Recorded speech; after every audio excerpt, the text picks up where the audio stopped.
Welcome to Talking New York Real Estate with Vince Rocco. Our show is all about the exciting world of real estate and in particular, how it relates to the luxury New York marketplace. But if you are not planning a real estate transaction in New York, we still have plenty of information you can use no matter where you are. Now, here's our show. Hello, everybody. Happy New Year. Welcome back. It is 2026, and this year we're going bigger, bolder, and unapologetically real. If it's shaping New York or the market or the conversation, we're talking about it right here with the insight, energy, and perspective you came for. I'm Vince Rocco in New York, where the state of our industry is obvious. So let's get right to what everyone is talking about. When we break down who's buying real estate in New York City these days, the picture becomes very clear, and it's not driven by first-time entry-level buyers. Older millennials are leading the charge. These are buyers in their late 30s and early 40s who delayed purchasing, built careers, and are now entering the market with intention, stronger balance sheets, and a long-term view. Right behind them, though, is Gen X buyers who are often trading up, buying for space, schools, or multi-generational living, and making highly practical decisions. And then you have baby boomers who remain powerful and a powerful force here in New York City, many who are relocating, downsizing, upgrading with capital, lots of capital in all cash deals, which continues to influence pricing and negotiations. Then Gen Z is starting to appear, but in New York City, they remain a relatively small segment. Affordability, career stage, and the realities of co-op rules and financing mean most are still renters or waiting on the sideline. So when you talk about today's New York market, it really is being shaped by buyers with experience, capital, and clarity, and the dynamic defines how deals are getting done. And here on set with me today are Louise Phillips Forbes and Brown Harris Stevens, Leslie Modell from Sotheby's International Realty, and Daniel Blattman from Compass here in New York City. And they join me now to discuss. But first, let me welcome my listeners and viewers from across the United States and all around the globe. This is Talking New York Real Estate. So let's go behind the headlines and inside the state of our industry.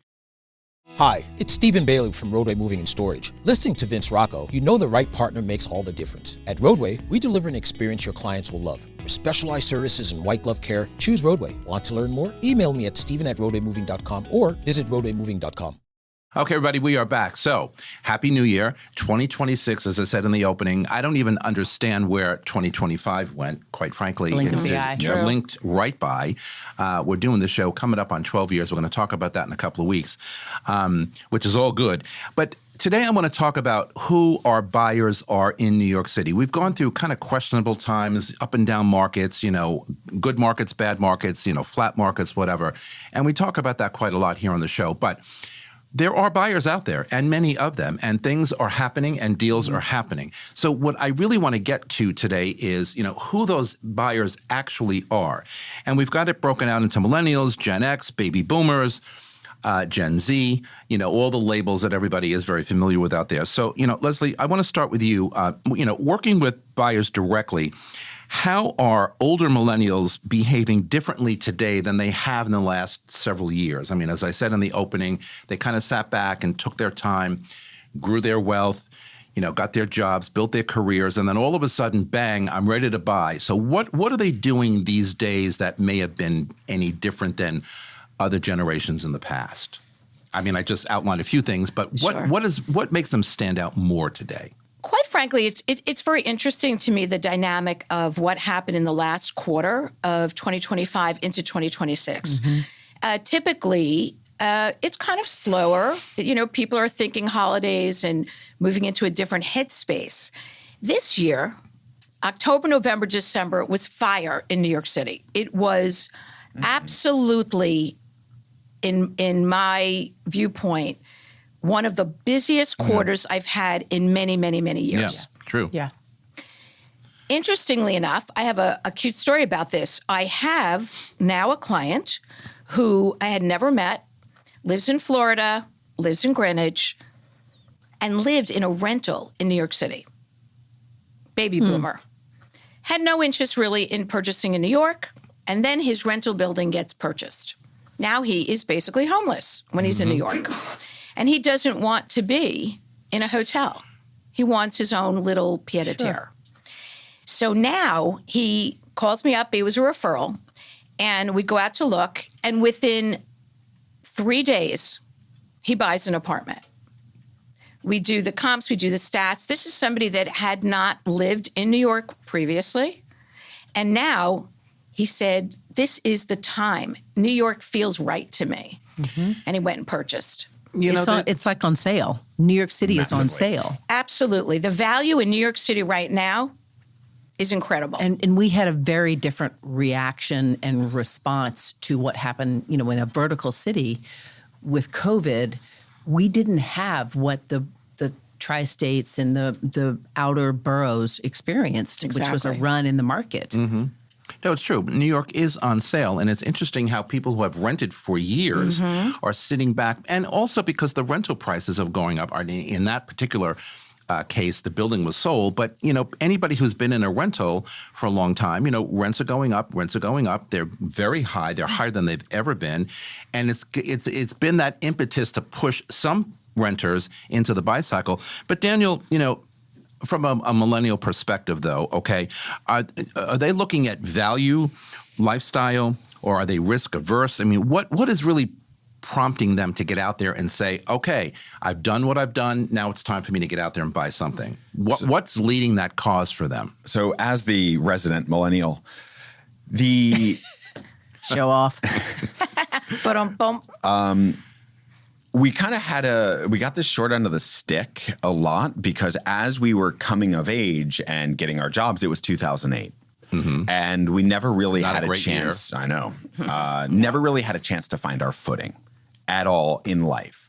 What we had a very unique opportunity for is during COVID, I feel like everybody really got to find themselves, got to live somewhere else, figure out what did they actually want.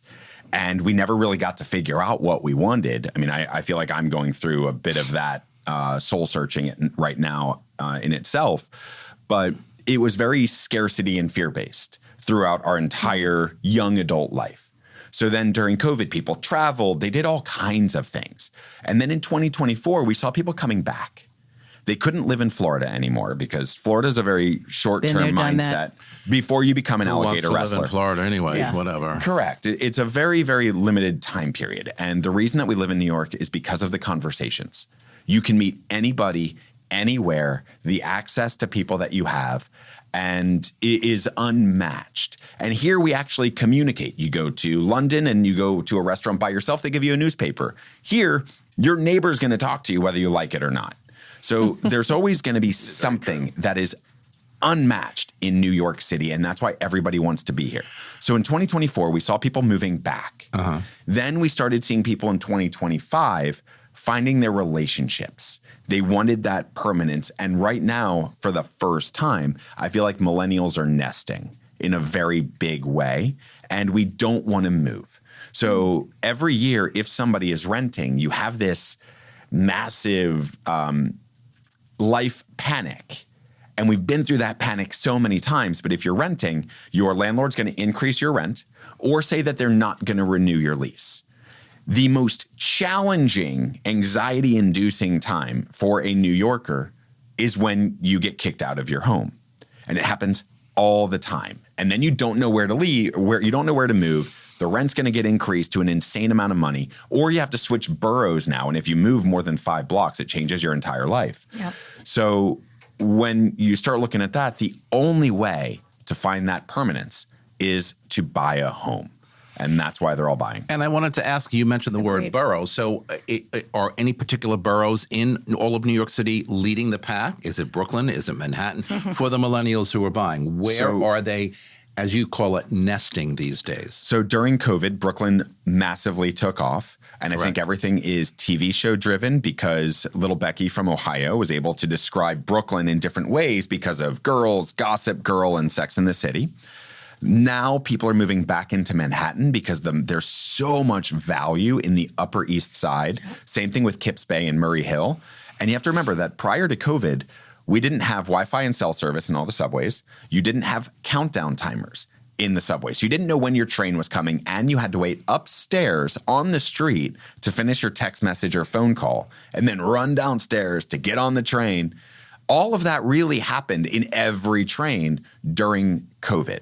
You also had the Second Avenue subway line open up in Q1 of 2020 with all the restaurants and everything else, getting rid of the construction equipment. So it changed how people live. Now that people are back in the office 5 days a week, which started last February, that is driving more of an urgency and surge to live in Manhattan. And soon we're going to see a massive surge in Brooklyn. In Queens. Yeah. There already Yes, is already. one, Queens. but it's Already. impossible to convince people to move to Queens because the only TV show that they had was King of Queens, which doesn't do anybody good. Brooklyn's still Very funny. incredibly on fire at this point. Brooklyn has Very been on much. fire. Daniel says COVID, a little before COVID. Yeah, it was before certainly COVID. right through COVID and has not given up. I mean, it's unbelievable. And there are no boundaries. I mean, Yeah, the and boundaries are neighborhoods changing. have shifted as well. I can remember when Williamsburg was a place that nobody would move to. Nobody. No one. Do you remember Nobody. that, I Vince? certainly do. The apartments were trading at an all-time low. Yeah. New construction Yeah. all over Williamsburg, up and coming at that point. Nobody wanted to live in Williamsburg. I wouldn't get You off the couldn't train give at North Williamsburg. Side Piers away. Correct. No. And that's Oh my God, actually, Northside Piers, and that's where right, my yeah. daughter lives right now. Yeah.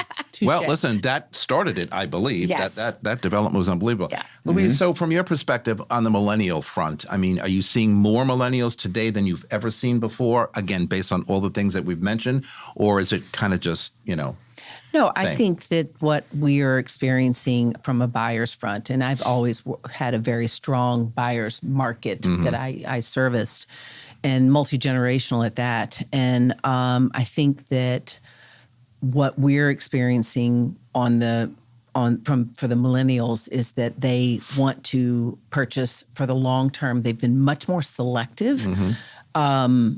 2021, I found 2021 to be when all the people that left New York went, oh my God, what have I done?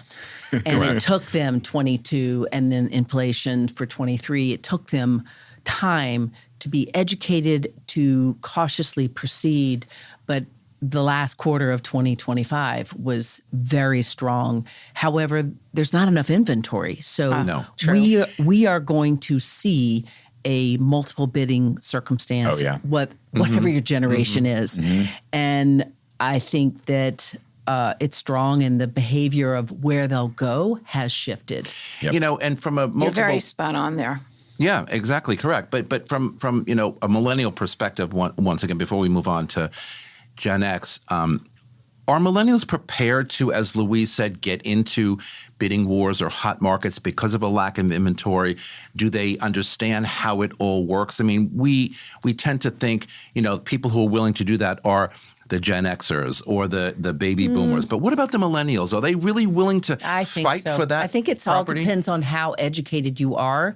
I mean, for myself, like you had a 3-day tour. I had a 3-day tour where they saw my clients 3 days in a row came to town to purchase an apartment. Yeah. They saw 47 pieces of property. Oh, wow. Yep. 47. I didn't know there was I was gonna say, where are 47 47 properties to properties. see? I But mean, they were spot on exactly what they knew exactly what they wanted.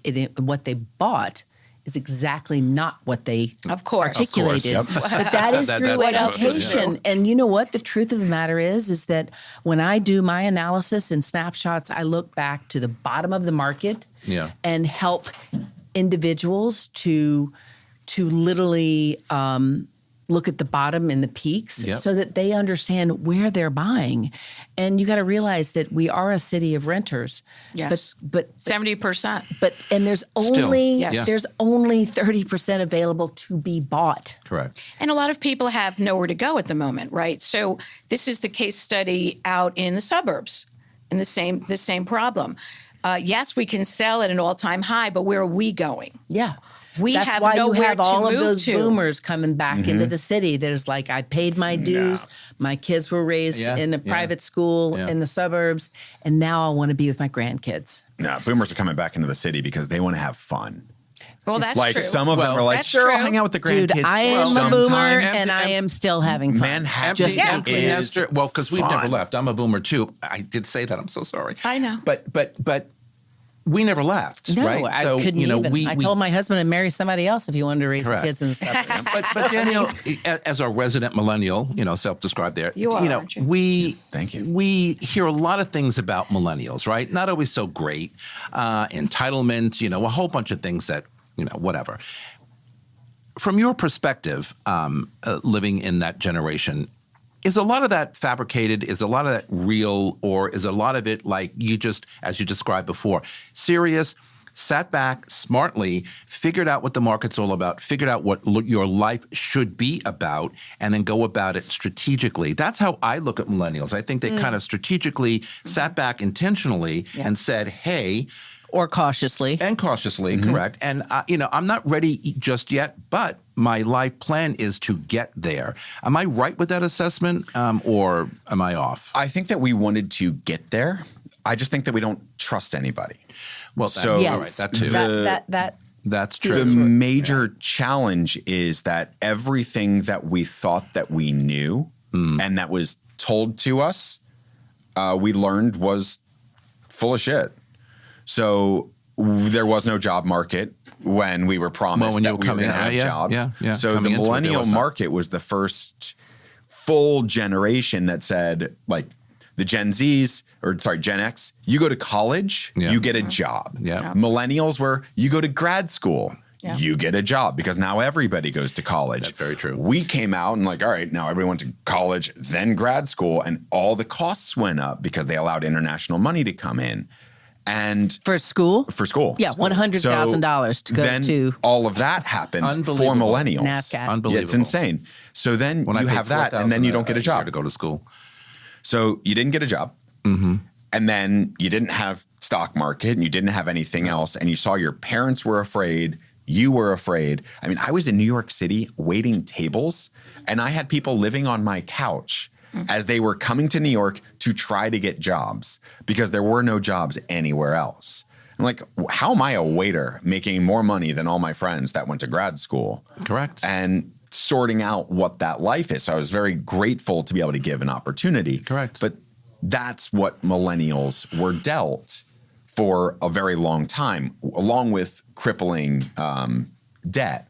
So now that they're getting out of debt in another way, we don't want to have things ripped out from underneath us again. Yeah. And we need that safety and security. So we've learned that that's the only way for safety and security is actually owning. But what's also happened during that generation that you're talking about is there's been a tech boom and a growth Yeah. right. that is just unprecedented. And now no longer is it just a financial market, New York City. I mean, Oh, yeah. We have the more tech pool- jobs than finance jobs now.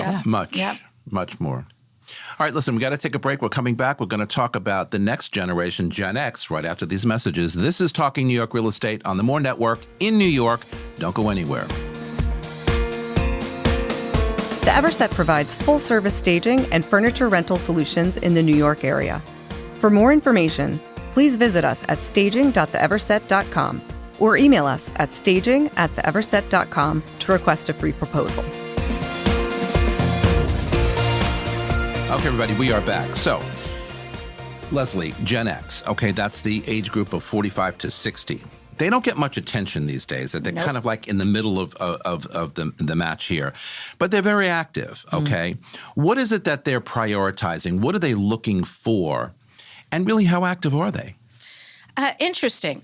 Actually, what they're looking for is growth. These are people that perhaps have been in a two-bedroom apartment. That's what they could afford at that time, when they were first getting into the New York market. They're a couple. They have two children. I have a lot of clients in that millennial market right now that have two children squeezed into a two-bedroom.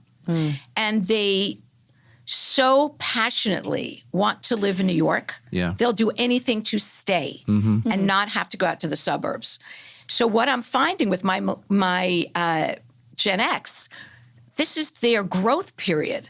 They're having, they're getting into better jobs. They have more income.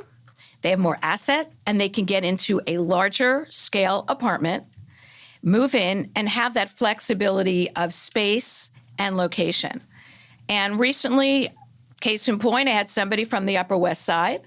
She was in a very small 3-bed. She has a tremendous growth in her job, and she's making a lot more money than she did, let's say, 5 years ago. And she's upgraded. She moved to the Upper East. She got into a very large apartment, like a 9-room. And now she has space and nearer to the schools, and she's thrilled. So for me, it is the growth period for so many people that have bided their time, right? They've been in New York. They've squeezed into these apartments. They don't want to leave. Yeah. You know what's interesting, though, Louise, and help me understand this. You know, there's a huge age gap from 45 to 60. So I would say at 45 years old, you're coming into your own, you're understanding a lot more than you did before. You know, I would say starting your career or starting out in life at 45. And then the other end of it, 60, you're like getting ready to retire or getting ready to say, hey, I've been there, I've done that, whatever. So it kind of runs the gamut, right, of people and what they think about and where they are in whatever stage of their life. What's your experience been with this I work age with group? a lot of entrepreneurs who have had events, liquidity events through companies that have been sold, including my husband. And he's a serial entrepreneur. And so that sort of sector of Gen Z that are actually, they were millennials when Correct. from the standpoint in their 30s when they had these events. And today they are living their best life. They're flying, many of them private. They have multiple homes, and they are upgrading by choice because their kids are now going to college, and they're not buying smaller. They are buying on a Fifth Avenue address that they couldn't have done prior. And actually their taste shifted through their wealth growth. And so I think that, you know, new chapters for those individuals and the entrepreneurs that I'm working with that are I keep confusing it. Gen X. Gen X. Gen X. Just checking to make sure We'll get you're to the awake. Z's. I'm awake, maybe. And First day back, I'm sorry. they're ready to do something completely different. So if I sold them a townhouse, they're now going to Tribeca and doing something sexier and interesting. And their kids, they want to have room for their kids to come home. Interesting choice of word sexier, because that's how I would think of that group. I would agree with you 100%. They're doing things. They paid their dues. They worked their butts off. Yep. And they've had events that were literally like my husband's on his 4th company. He would have never thought, and he is not money driven. He is solution driven. He wants solution for complicated things. And so I find that this generation, which are tech individuals and entrepreneurial, think very differently than millennials. So But just one point. We can't forget the midsection of this, which is it's 50, 51, 52. Right. They're looking for larger scale units at that point, right? Because they've already done the small, and now they are saying, well, listen, things are going great at work. I'm making more money. I could be an entrepreneur. I could be a tech person, or I can just be in a growth spurt. And so that 50, 51, 52, they still have children in school. Of course I do. And they're still in that midsection. Or you could be like me. They were like still in elementary school. Well, good for you. But I'm a late bloomer. But, you know, Kissed a high lot of school at frogs. least, you know, a lot of the people I work with, they have their children are in high school. So that whole midsection Mine can't were be like forgotten 8 and about either. 6. Nice work. Yeah, right. They were. They were is the operative word. Danielle, based on what was just said here, are they the most decisive group, Gen X? Or is it an oversimplification? I think it's a different way of self-discovery. And some are further in that path than others. The way that I feel Gen X is that it's the first time that they've gotten to be selfish. And they haven't had that as an opportunity because they've either been taking care of their jobs, then they were taking care of their kids, which is Gen Z, which we'll get to them. Now that they don't have to take care of anybody anymore, they've made it, they really get to figure out what do they want out of life. Yeah. How selfish do they want to be? Yeah. And that's where I spend a lot of time working with them. And no matter how successful they are, I've worked with Fortune 100 CEOs, and getting them now to actually think about themselves But I and feel what like are they that's really more going to do baby there. boomers than Gen X. It's both. You'd be surprised. I think I would agree with Daniel from the standpoint, because I do think there is a responsibility that's beaten into the boomer age generation that has shifted. And, I think about my parents being from the Depression, and everything was for owning your own home and your education for your kids. Absolutely. And that doesn't necessarily change through the generations, but the results of those educations and what you get out of it is what you're talking about for the millennials. Yeah. I agree, but I think, they're making decisions based on where they are in life. Exactly. Leslie, you mentioned, 50, 51, 52. In some cases, they're still, raising young children. Correct.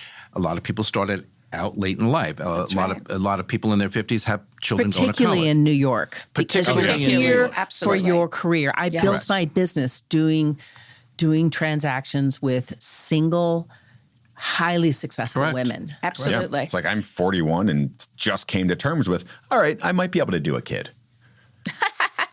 There you go. Luckily, you Like don't have to worry about Revelation on talking Hopefully, New you York. got somebody to do that with. that. Yeah. Not yet. No, yeah. Well, he's looking. Okay, that's so- its own marketing. So, what are what? We've seen that commercial. Sorry, I couldn't resist. That's okay. But, based on, what we said about the millennials, what boroughs are the Gen X folks looking in? Or are they specifically in one and not really paying attention to the others? I mean, where are they all? They're looking in Manhattan. Yeah. They're looking in Brooklyn. They're not looking in Queens. No. I've worked with some that were even open to Harlem. Mm-hmm. They are really trying to figure out, they have a curiosity and they don't know what they don't know. So they'll start one way and then be open to something completely different. Because in Manhattan or New York City in general, you pay for your immediate 5 blocks. And as you shift through that, people don't realize that the Upper East Side is 6 to 8 different neighborhoods. Tribeca is minimum of 2. Upper West Yeah. Side, So same thing. as as people start to think about this and really process it, what they thought that they knew, now that they have time to really think about their life and what do they want with that immediacy, they get to process everything a little different. They might think, oh, I really need to Brooklyn. And then they go to Brooklyn. They're like, this is too slow for me because Brooklyn feels like the suburbs. Then they want to be more in Soho. And they're like, this isn't it. So then you show them 4 blocks away in Soho. Yeah. Now it works. So people start with this idea and you really have to guide It's a them discovery, and teach right? For sure. And also, the Upper East Side is hot now, right? Yeah. It's very hot. Every article coming out. It's very hot again. All the restaurants from downtown are uptown, the museums, the schools, everything is I moved away Upper from East the Upper Side East now. Side because it was not hot. How when it 25 years ago, Exactly. and then it came back. The and the Second Avenue. opportunities for the co-ops on Park Avenue. Well, let's be clear, I mean, guys. Upper East Side is by far the best value play. The best. Hands And, down. and it's the only thing that can really skyrocket because it has forced But appreciation. it's still true. I mean, based on our fair housing rules, we can't talk about schools and stuff when we're with clients. But here on the show, we certainly can. But people are still driven by school choices. School-age children, where they're going to go to school, whether it's private, whether it's public. So that helps define a neighborhood that they want to buy into. Is that still correct? 100%. I mean, if you have a young child going to school, you're not going to take them to Tribeca necessarily unless they're in elementary school. And when I they would do- disagree You with will. that. You I would disagree absolutely with will. that. I It's have just clients affordability. I've had clients that Well, only that too. wanted to live And downtown, inventory. Yeah. and then decided they had to move to the Upper East Side because there's the schools that they wanted were all uptown or the Upper West, Upper Right. East or the Upper West. Right. But I've had several clients over the years that resided in Tribeca, Yeah. and their children went to school uptown. Yeah. Yeah, And they- they, every and single they day did back and fine, whether forth. it's Yep. having a driver or their Correct. kids Or getting mass in an transit age or where, whatever yeah, the I mean, case look may with be. the queue. My kids went to school at Windward, and I live on the Upper West Exactly. Side, Yeah. and my son navigated it at 10 to get there. You know what I mean? Well, Yeah, it's at so 11, interesting. you're basically an empty nester. Well, It's so interesting because when I'm on the subway, sometimes in the early morning school, early school hours, I see these 10-year-olds and these 12-year-olds and these young They guys run in and a girls. herd. Yes, they do. They do run in a herd. And I'm like, oh my God, if those were my kids, they'd be so nervous if they're on the train. But you know what? I know. But they grow up in New York City. They learn. They have an awareness. Yep. They're There's- savvy. They It's do. They, unbelievable. They do. They And so do. when I stop and think, I'm like, okay, you don't need to be nervous because they got it going on. Yep. They know what's happening. They're used to it already. They're going to be even better when they get older and able to navigate. Yeah. But I still think, though, that, the empty nester, philosophy, creates drive in people to either downsize, move to neighborhoods, do other things. I'm tired of living in the same. I'm living in my apartment 21 years, and I look around time for a sometimes, change. and I'm like, you know what? It's just time to do something else. But I wouldn't Will call I it do it? I downsizing. don't No, know. it's not downsizing. I would at all. call I'm it not gonna right. I would downsize. call it right sizing. I'm looking I'm at not an gonna 8,000 downsize. square foot townhouse with a downsizer Well, coming they- from the Upper East Side. And I'm but they finding want to people entertain. upsizing. Yeah, Right. they People are want to buying entertain. bigger because they want the space. I agree with Yeah. Louise. I'd right size. I'm not looking at downsize, but Yeah. it's just, 21 years. I'm like, okay, I'm looking at the same walls for 21 years. It's like, Change whatever. is so Change refreshing. is- the way is- that I Nothing is constant except change. I went Isn't that a home to fact? Ohio for the first time in 2 years, and walking around my parents' house, which was the same thing it was when I was growing up. 100%. I didn't feel like I was 41. I felt like I was 18 walking through these things, thinking John Mayer. And it's just you can't grow. You can't appreciate who you are when you're looking at everything the same. Yeah. So I always tell people you need to change your furniture, you need to change your wall decoration every 7-ish years so that you can adapt to who you are today. Or your home. Or change your home. Yeah. And Which it is is what- amazing which how is the people pattern. stay in their homes for 40 years, and then you walk in to give it an appraisal and to put it on the market, and you are literally shocked how everything is exactly the same as it was 40 years ago. Yep. But to be clear, those couch is more that, musty, that though. pattern Just a of bit. human nature, that was my parents' generation, where you were in the same house for 40 years, and it's just not what we have for boomers, millennials. I mean, I've done 9 transactions with a family where I met her as a single woman, and she, through that growth, she's made more money, more wealth with her real estate than she had in her career. Exactly. I mean, I was away for, like I said, I've been in my apartment 21 years, and I was away for 2 weeks over the holiday. I mean, literally not in my apartment for 2 weeks, which is a rarity, but I just decided I'm going to do it this year. It is what it is, Congrats. family, whatever. I came back on Saturday, and I put the bags down, and because I'm thinking about maybe wanting to make a change at some point, I put the bags down in my entrance foyer, and I looked around and I said, okay. And I immediately got into a mode where I turned furniture around, I moved this around, I did this. I mean, Purging is a good one.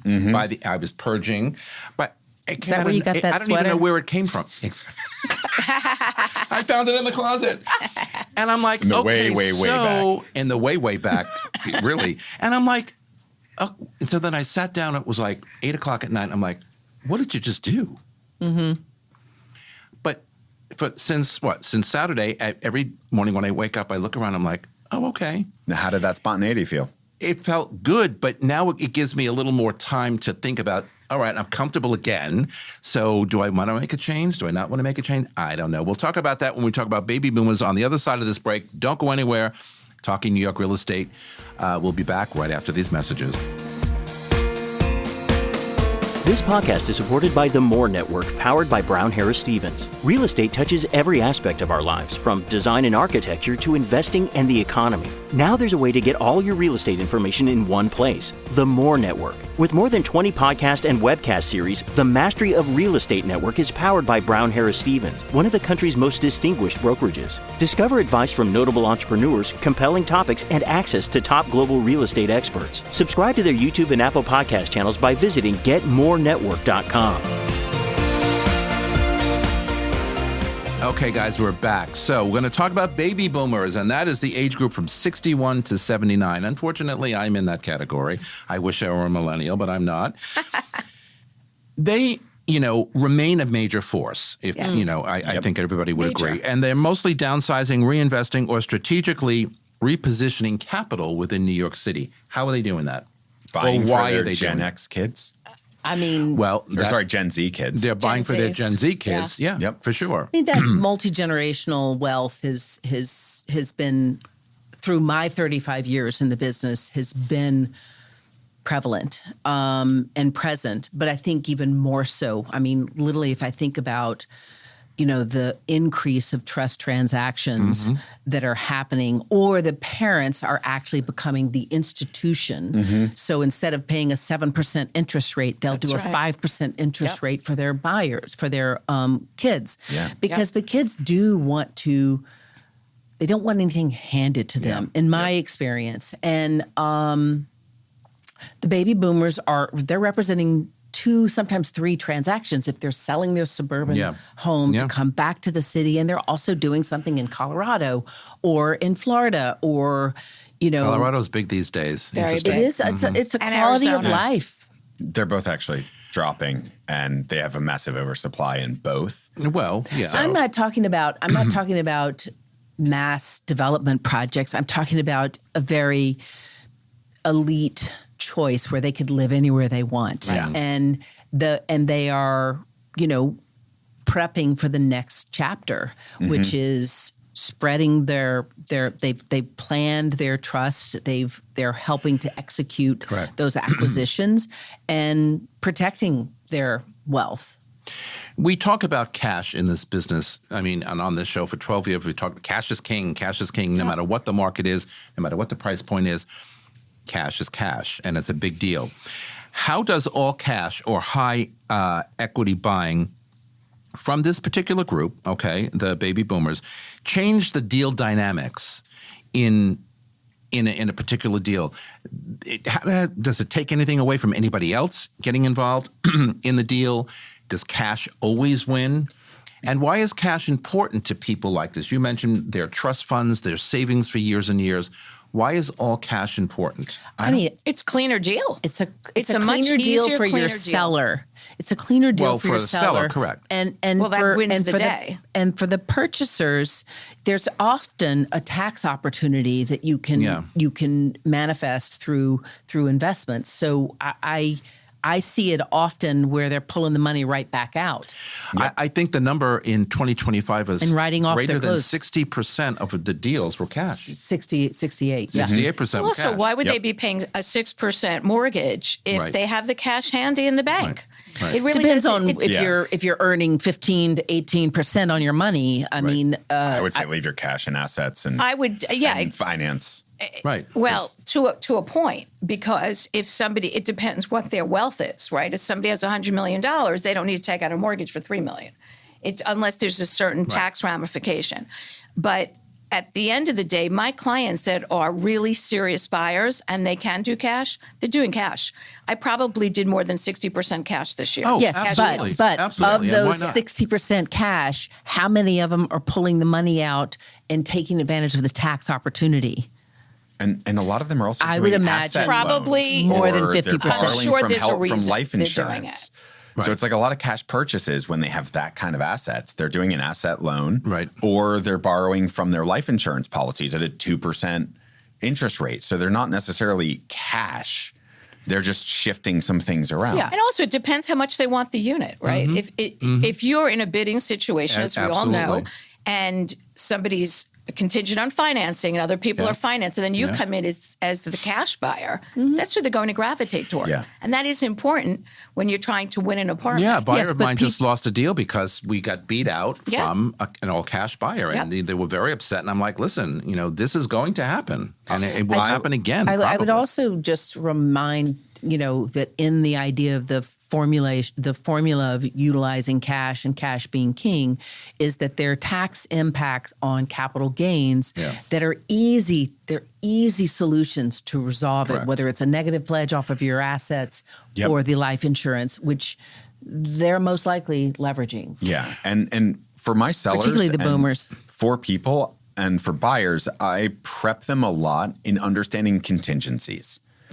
Being willing to go non-contingent on financing, because we don't do the same inspections and the risk of an inspection Right. that you do for a house. Right. Where cash really matters. Here, cash only really matters. It saves you 15 days in the closing process, which is not that much. And it gives you appraisal concerns because we don't have any control over the appraisal. If you're putting more than 20% down, if you're putting 30% down, or you're willing to, or make up the difference between an appraisal amount and the purchase price, whatever that balance is, and you have significant reserves, and you're non-contingent on financing, I would take that buyer over a lower cash deal any day. We talked about Well, that's lower, but if you had a cash deal, if they're the same, then you're going to take the cash. Well, correct. Right. We talked about downsizing before, and I have a particular client who, a boomer, is wanting to sell their apartment because they want to help their children buy assets in New York City. So are you all seeing anything like that where boomers are selling their larger apartments, downsizing to a smaller apartment so they can give their children, one child, two children, whatever, money to buy their first home? I think they're monetizing those assets not just for the purpose to be able to do that. In doing that and right-sizing for their next chapter, there is usually an excess, which could be equal to $250,000 each child, and if they have 3 kids, as a gift for them to help accelerate their purchase. And parents want to see their children while they're still alive. Correct. Yep. Right? Correct. What is better than helping out a child that you really love and you're here to get involved with their happiness and their joy? And I see so many parents who are guarantors or doing co-purchasing now so that their child can get that next leg up into an apartment that they could actually stay in the city. And they can also create wealth in doing that. No, my clients and I had 3 different. You could be buying. I had 3 different situations where purchasers that in my conversations, because they were working on getting a gift or a loan, however they were going to structure it, through the conversations that we had on calls and Zooms with their parents, as I got to understand and know their circumstances, they all said, I would rather them use it and enjoy it while I'm alive. Exactly. And facilitate it. So it's an attitude shift that I think has happened over the last, maybe since COVID. People's their lenses have changed. Or is it called, and I think Daniel said before, guilt? Boomer guilt? For feeling like they got it all, and then Gen Z or Gen X, whatever, Gen Z's got nothing. I think it's what you said earlier. I think it was you, Daniel, when you said, your parents back in the day, my parents certainly said, go to school, get an education, get a good job with a pension, and then buy real estate. That's how I was raised. That's all I used to hear my parents talk about. So at the age of my parents back in those days, I probably, if I had children, would say the same thing. Go to school, get a good job, and if I need to help you buy real estate, I'm going to help you do that, because buying real estate here in New York City is such a value. And as you said earlier, we're on sale right now. And so get out there and buy. Even my kids who are 20 and 22, my kids, they both had a conversation 2 years, maybe 3 years ago, that before they were in college, my younger son says, I want to own real estate. And it's a mentality that didn't exist, because I think it's also a part of it. Right. It didn't exist. I wouldn't have never thought about owning. And that's, yet my parents were Depression kids. Everything was about owning your home. So I just think it's an interesting transformation. And it is all about what you talk about at the dinner table. Yeah, exactly. And that's all I heard. And growing up, of course, now I'm in a career with no pension. Exactly. I offer pensions on my team. But I worked in corporate America well, there you go. I worked in corporate America for years where there were pensions. So, but the point is, that's how we were schooled. That's how we were taught at the dinner table. When company was over, it was always the same mantra. So when I got to be a certain age, I had to buy. My first apartment on my own, I bought. Wow. I owned. I did not rent. Because and by I don't the way, think my father would have I had a roommate when I first bought my apartment because I couldn't afford what I bought. Of course. Well, I kind of scraped along and did it. But he was very happy that I bought something versus renting. He's like, oh, okay, you're going to do that? I'm like, didn't you tell me that for 20 years? Or more? It was probably the smartest thing you've ever done. It was, absolutely. Of course it was. Let's talk about Gen Z. Here we go. Gen Z. We hear a lot about them, but we see them less in ownership age? right now. What's Gen that Z is, that's a good question. They're youngins. They're in their 20s, up to, I Okay, think, those are 30. my kids. Exactly. They're your Okay, kids. they're youngins. I got it. In New York City, things are really expensive, even though we're on sale, and I agree with that. Gen Z is just starting to get it together. So they're sitting on the sidelines. Now, I have Gen Z nieces and nephews who say, I want to buy something. I don't want to rent. I want to do this. I want to do that. Absolutely. Again, listening to my brother, who was raised by the same parents as I was. But they can't at the moment. They've Right. just graduated college. They're just starting their jobs.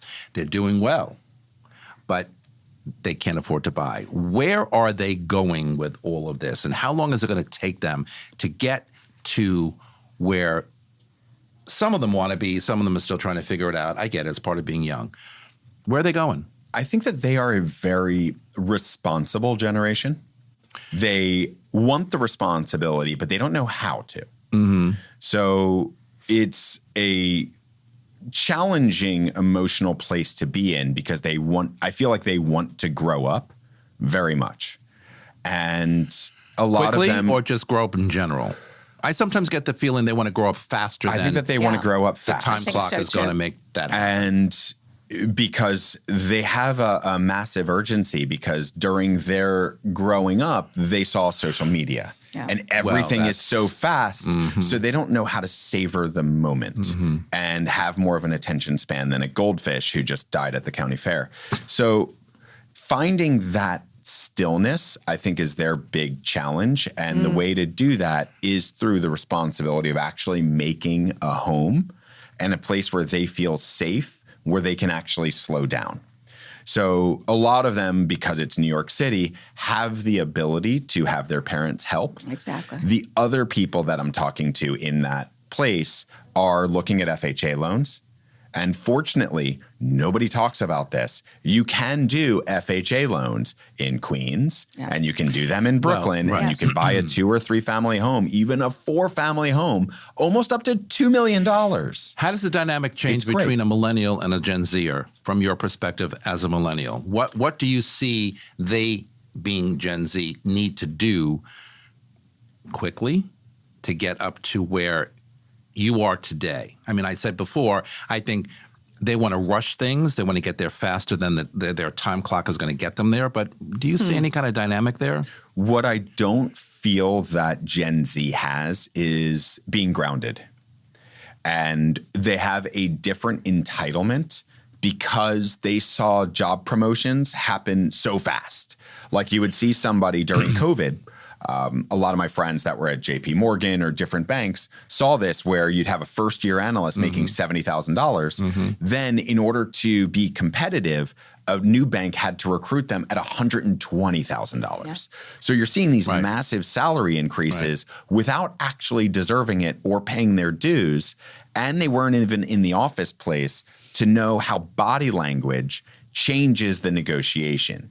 So you're even seeing people get Water promoted cooler to conversation, how to be mentored. miss all of that. So they need to start participating. I mean, don't in that aspect. don't you notice that in our business Oh, it's ourselves? terrible. Yeah. The ability and what television has done for the grit work that it takes to build a business. Yeah.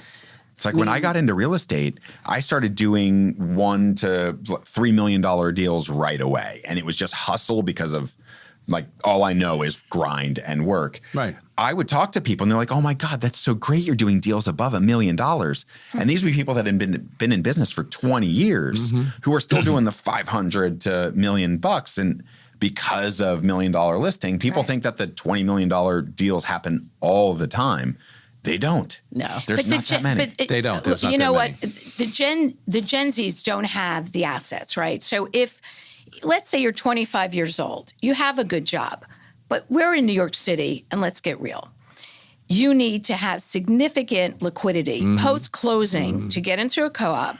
That's where your parents come into play. And that's really, when I deal with people in this segment, it's always the parents that are helping them.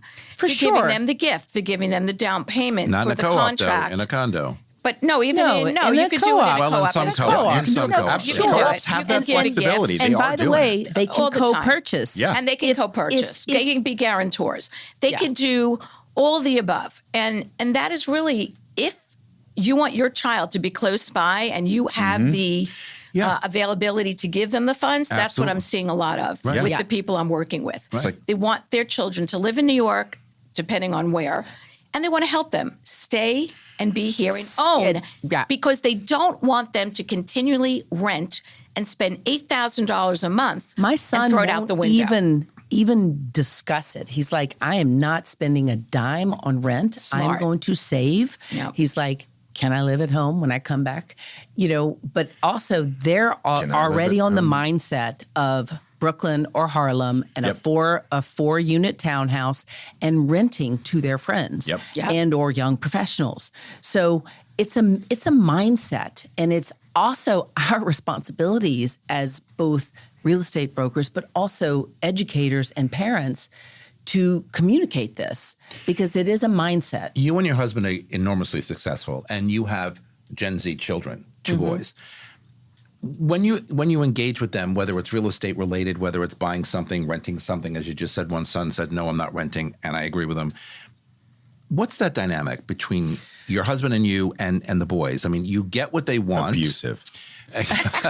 You get what they want to do, but we had a whole different experience. Yeah, I mean, here's what I will just share is that, I think it's bringing them into the conversation and to our thoughts and how we think, and then having a healthy back and forth of agreeing to disagree on certain things. And that's fine. My sons inherited a very, $45,000 from Chris's father when he passed away.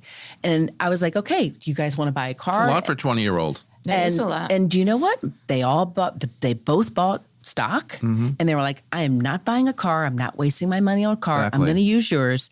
And you know what? This is when course. they started to research on buying that property that they bought in New Haven, which was a multifamily that they're going to see Very a smart move. significantly. Not only that, they've got a growth already in the asset. So anything is possible, but it has to start in a conversation. It all starts in the conversation. We have a few minutes left, and I want to talk about, given what we talked about, whether it's boomers, whether it's Gen X, Gen Z, whatever, the buyers today are experienced and well capitalized, and how should then our sellers react to that? And what should we as agents be telling them they should do? Adjust pricing, stage better, be a little better in their negotiation, or understanding that they should be a little better in negotiation? What, as their expert, their consultants, what should we be telling sellers today to prep them to be prepared? All the above, what you just All of said. the above. All the above. I mean, you actually nailed exactly what, when I go on my pitches and Because pricing is still always an issue. pricing is an issue. Well, everyone always thinks their apartment's worth more than it actually is. Correct. But I think staging is vitally important in today's world. Yeah. When I go into these apartments, even something that I'm getting something on 86th Street, it's an estate. I said, you need to stage because it makes a difference to walk into a fully formed Whitewashed. apartment 100%. than opposed to walking into it's whitewashed. empty. Right. Yes, and not only that, it'll tell a story.